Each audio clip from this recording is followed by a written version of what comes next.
У меня тут гнездо, сидит крыса.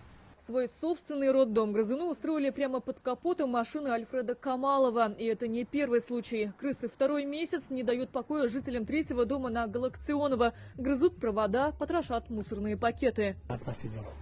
Но они парочками приходят, видимо, муж с женой, я не знаю, так понимаю. Местные жильцы нас отравы сыпали. Они не кушают это, потому что чем они будут кушать отравы? Крысы умные. Там у них шведский стол. Тут и кафе, и магазин рядом. Они черненькие, темненькие, их очень хорошо видно.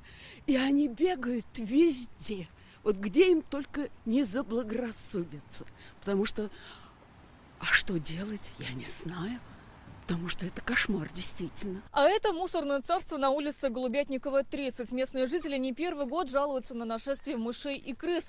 Оно и неудивительно, ведь местный так называемый пункт раздельного сбора отходов выглядит следующим образом. Они не боятся уже людей, они резвятся, прыгают, по дождикам в лужицах купаются. То есть это уже их царство, государство. Крыс, бегающих по деревьям, казанцы засняли во дворе на Амирхана 53. А это кадры с улицы Мавлютова. Грызунов в этом году действительно стало больше, объявили сегодня в исполкоме города. Причина роста популяции – снежная зима. От казанцев уже поступило 20 заявок на дератизацию, больше всего из Советского района.